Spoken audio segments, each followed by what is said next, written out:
Okay. So what did he, so just to summarize this slide, he said this Vayu is holding everything. Okay. Then immediately he says, this Vayu, who is Matarishwa, who is Asau, who is Vayu, he is Anila. My Guru, you are also Anila. This Vayu is Anila. Okay. So what is that Anila actually means? Okay. So we may know who Anila is. I've said Anila is a name for Hanuman, right? I put a figure here. You will now understand metaphorically when you see these pictures where Hanuman is there and Hanuman opens his chest and Ramachandra and Sita is there. Okay. What is the meaning of that? So there is a profound philosophy when we look at this image, and that is what this Anila actually means.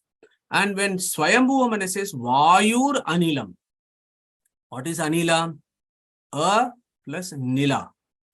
A means what? Aha iti Brahma, Aitareya Upanishad. Aha, A is the name of Paramatma. Akara of Omkara is Paramatma. Yeah. So Akara is Akara's Nilaya. Nilaya means he is the above the inside this prana is his Antaryamin. Okay, and this Antaryamin is inside him, who is called Ahanamaka Paramatma. Therefore, he is called Anila, which means that the first pratika in which we worship the Paramatma is Anila, in Anila, that he is inside this Prana Tattva, who controls everything. And that is exactly what Katha Upanishad has done in Hamsa Gayatri, right? We have done it a million times.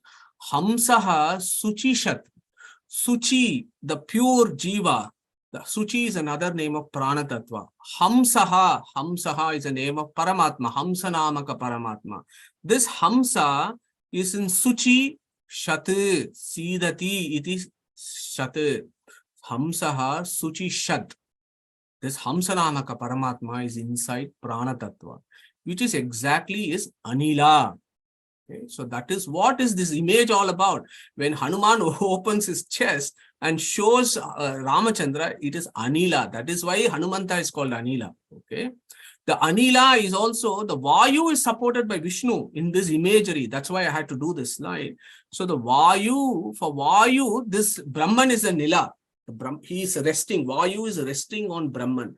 That is why he is also called Anila. Okay.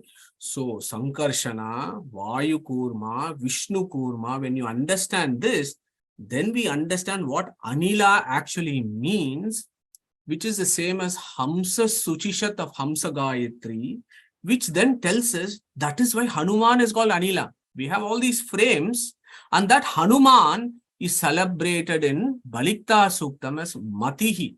Mati is another name of Hanumanta.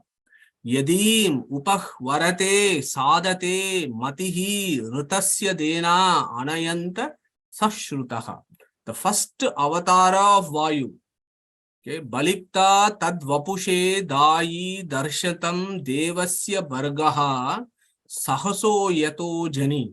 The Vayu takes avatara at the command of Paramatma, and his first avatara, Yadim Upah Varate Sadate Matihi. His first avatara is called Mati, as described in Rig Veda. That's why Dasa Pramati, you might have heard about those words. Dasa Pramatim, Balikta also brings that word, Matihi. So here, I just want to put an interactive session, because I have so far told you what Swayambhuva Manu has said, right? Vayuranilam amrutam, yova vaso purushaha so ahamasmi.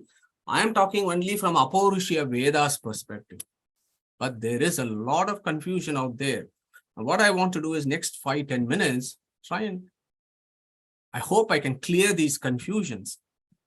So from Balikta Suktam of Rig Veda, we understand Hanuman as an avatara of Vayu. Okay. But there are some folks out there, okay, who consider Hanuman as an avatar of Shiva or as an Amsha of Shiva. Okay. So those things exist out there. So how do we reconcile this? And how do we try, from our own perspective, how do we understand and move in the right direction? So Deval, go for it. Sorry, it's more of a question. I thought Mati means intelligence. Correct. So But Balikta Tad. and if Shiva is the Abhimani Devata of mind, and then the word Mati meaning intelligence, it's just sort of something I thought about looking at this slide. Yeah, sure. So Mati means intelligence. So the way to link that would be Balikta Batu. Yeah, Batu there means intelligence. Vayu, Aya means intelligence. Yeah, so that is one way of looking at it. But I can see where you're coming from. So we will deal with that. Anybody else have any other views? Do we think Hanuman is an avatar of Vayu or Amsa stroke avatar of Shiva? Without being controversial, we are here for knowledge, isn't it? So we just want to know what do the Shastras say. So from that perspective, what do we think? Because I think it's important. Hanuman's temple is everywhere, not only in the UK. Wherever you go, there is a Hanuman temple. The Hanumanta's temple is everywhere. But sometimes I wonder, do we actually understand who this Hanuman actually is? Who's going to tell us what Hanuman itself means? What is the etymology of Hanuman? They will go for it. Madhusan, just one small question here. I know Hanuman Chalisa is saying that Hanuman is Shiva's Putra. Other than that, is there any other places where Hanuman is referred to as Shiva's Putra?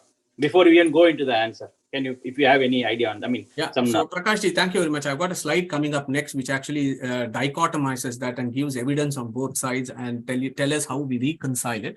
So just hang in there for a minute, Prakashji. I'll come to that slide. Yeah. So look at Mahabharata, Hanuman is avatar of, I mean, in Ramayana and Mahabharata, Hanuman is avatar of Vayu. I don't know much about stories about Shiva, so I can't answer the other side. No worries, Devalji. Thank you very much. So when you look at the etymology of Hanuman, yeah, so that itself is interesting. Hanuman. Hanu means Jnana. Beautiful. So Jnanavan. Hanuman means Jnanavan. Thank you very much. Thank you so much. So yeah, Hanuman means Jnanavan. But Aya, Matarishwa, Ashapta Shivasu Matrushu. So when you look at all this, the Samanvaya is 100%. Yeah, it's only our mistake that we don't understand this. That Hanumanta means Jnanavan. Hanuman means Jnanavan. There are some folks, I've seen some transliteration that say, oh, this fellow climbed up to the sky to reach the sun and somebody kicked him on the face and his jaw broke, and Hanu means jaw, so he's got a jaw like a monkey, all sorts of rubbish. Yeah. So when you look at pure Vedic etymology, Hanuman literally means Jnanavanta. Thank you so much for that. So let's look at this to answer Prakashji's question as to how do we reconcile this? Okay. So this is where the dichotomy of Indian thought is, and I want to keep this as non-controversial as it can be, and I'm going to keep it purely academic. Yeah, no emotions attached, purely academic way of resolving this. So the Vaishnava schools. Okay. So the Vaishnava schools, where will they take their evidence from? Apaurushaya Veda and Paurushaya Granthas. So the Apaurushaya Vedas, such as the Balikta Sukta of Rig Veda, Isha Upanishad of Shukla Yajurveda, they categorically mention that Hanumanta is an avatara. Ittameva Nihitam, Balikta Suktam. Itta means Vayu's avatara and Vayu are non-different. It is the same. Whereas Arjuna and Indra, although he's an avatara, there are some differences. That's for another day. So this Balikta Sukta and Isha clearly says, Isha Upanishad, that Hanumanta is an avatar of Vayu. And we know that Apaurushaya Veda is not authoritative. If that the Veda said that this is Hanumanta, no questions asked. Then of course you have Paurushaya, isn't it? So Yeche Anuyayinas Tesham Sarvetecha Sadagamaha. That is what Brahmanda Purana has categorized. What are the Paurushayas? Paurushayas are authoritative only when they tally with the Apaurushaya Vedas. Yeah. So such Paurushaya Granthas include Garuda Purana, Brahmanda Purana, Padma Purana, Varaha Purana, Mahabharata, and great works like Mahabharata Tatparya Nirnaya, Vayustutiya Thiruvikrama Pandita. So if you look at all these Paurushaya works, they also categorically tell us that this Hanumanta is an avatara of Vayudeva, who is what our Guru Swayambhuva Manu is celebrating. Now look at the Shaiva schools. Okay. So Shaiva schools do not accept Vedas. Okay. There is one school of Shaiva schools which do not take evidence from the Vedas. We need to know that. If some of us did not know that, this is the time to appreciate that idea that there are some Shaiva schools that do not take evidence from the Vedas. So they are not Vaidika. Okay. They are not Vaidika. They are Nastika. Okay. That has to be said because that's the fact. So there are some schools, Shaiva schools, such as the Shiva Puranas, the folks who worship through Shiva Puranas. So so Prakash, if you go to Shiva Purana, there you will see these kind of names that are being given. Okay, that Shiva, there is a monkey, that there is a monkey form of Shiva that has come. Okay, the words like Shiva is used there in that particular Purana verses. Even Narada Purana uses the word called Rudra. Okay, so Narada Purana uses the word Rudra. Shiva Purana uses frequently Shiva, which became a monkey, an Amsha of monkey, and so on in their Puranas. Okay, there is another one called Vadvalam Stotra, which also talks about this, and it uses the word Rudra. Okay, and the folks who believe that Shaiva schools who believe that Hanumanta is an incarnation of Shiva, they also cite evidence, okay, from Rig Veda, and I looked it up. I looked at the verses very carefully, and it's very easy to answer that. So in Rig Veda, Rudra is used before. So it says from Rudra came Hanuman.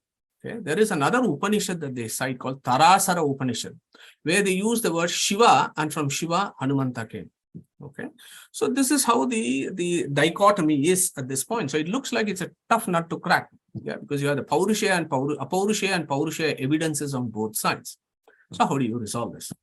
Okay, so our acharyas and our gurus have given rules of interpretations for Vedas. Yeah? You can't just pick a verse, or you can't just take a word and then come up with a airy-fairy philosophy. Okay? There are rules for critical evidence interpretation. So what I'm trying to do here is rules of critical evidence-based appraisals. How do you do that? We do that in our professional practice. We should do the same thing when we look at Vedas. Okay. So what are the rules there? The first rule is Apaurushaya Veda is superior to Paurushaya Purana. Okay. There can be no controversy on that. If Paurushaya Veda says something, then that is authoritative, because the authoritativeness of Vedas come from Apaurushayatva, Nityatva, and the last thing which is very important, Swataha Pramanyatva. Okay? Hold on to that idea. The next set of rule is Niravakasha Shruti is superior to Savakasha Shruti.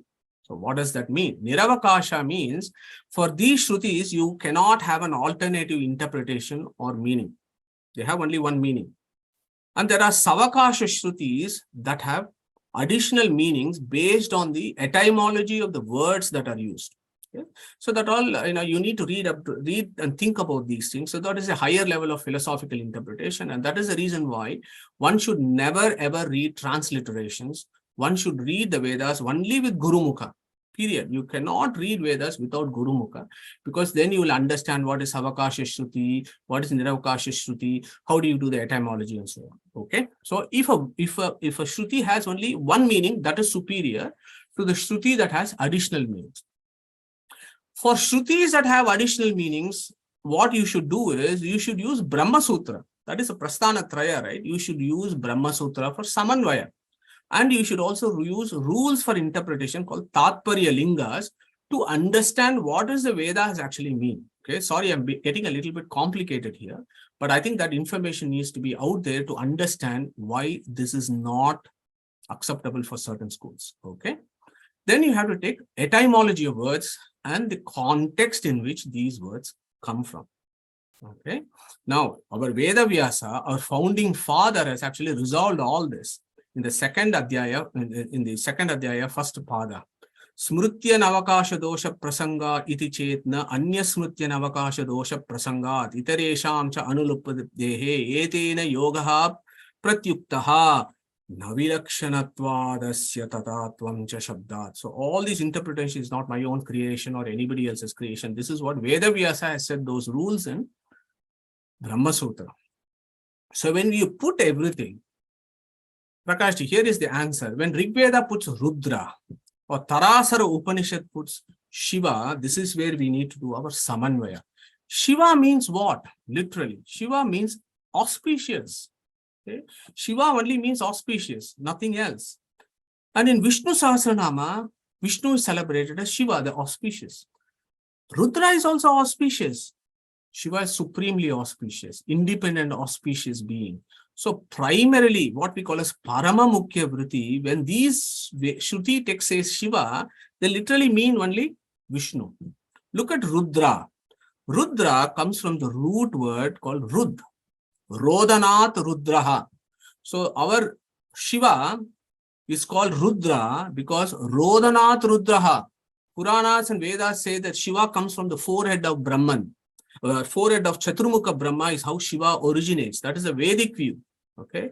And when he comes out, he cries and howls. So Rodanath Rudraha, that is how he got the name. Rudra says the Vedas and the Puranas. Here is an interesting snippet. The English word rude comes from the root word rud, to cry or to howl, because when we cry and shout, we appear to be rude. That is how the English word rude comes from the root rud. Our Rudra comes from that. But there is another etymology of Rudra. Rudra, Rudam Dravayati. Misery. Rud also means misery. Dravayati means remove. Who removes our misery? What is our misery? Samsara.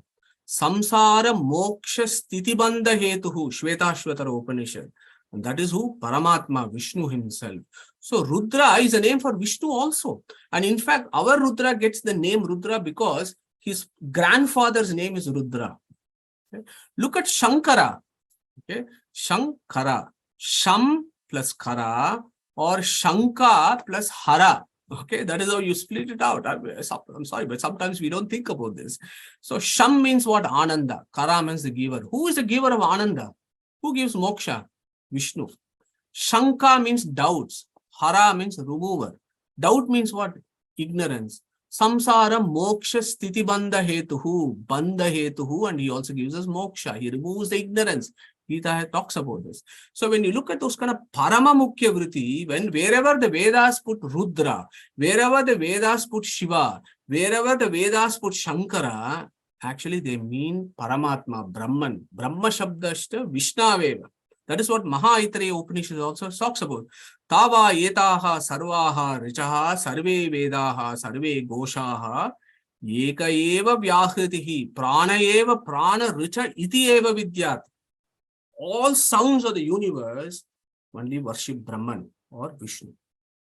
So those ideas of Paramamukhya Vritti, Mahayoga Rudi Vritti, and all those ideas are there in our systems. We just need to make an effort to go back and understand this. So when you look at this, Niravakasha Shruti is superior to Savakasha Shruti. Balikta Shukta and Isha Upanishad are Niravakasha Shruti. They are superior to Savakasha Shruti. When I look at the Savakasha Shruti, I can easily use Paramamukhya Vritti and Mahayoga Rudi Vritti and reconcile that these things actually means the Vishnu himself. And actually, when you look at the contextual relevance, it's very important, and it absolutely makes sense, because these Vedas talk about, from this Shiva, Hanuman was born. Who is Shiva? Vishnu. So when I look at this, Brahmavayu is, who is the father of Brahmavayu? Vishnu himself. Vishnu has what? Sarva Shabda Vachyatva. When I say Shiva, it actually means Vishnu himself. When I say Rudra, it means Vishnu himself, because I'm looking at the adjectives and etymology of the words. I'm not looking at the Rudi word. I'm looking at Mahayoga Rudi, Vidvad Rudi, and all that kind of interpretations of Vedas. So when I look at that, it's very clear that Brahma, Vayu, they all belong to a family of souls we call as Rujus. They're all sons of Vishnu, who is called Shiva, Rudra, and Shankar. So when I look at this, I don't have any problem. I am 100% confused. I'm convinced that Hanumanta is an incarnation of Vayu.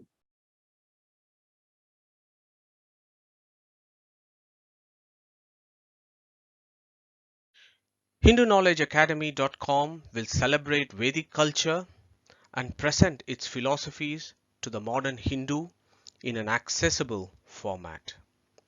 Our ancient heritage is our greatest strength.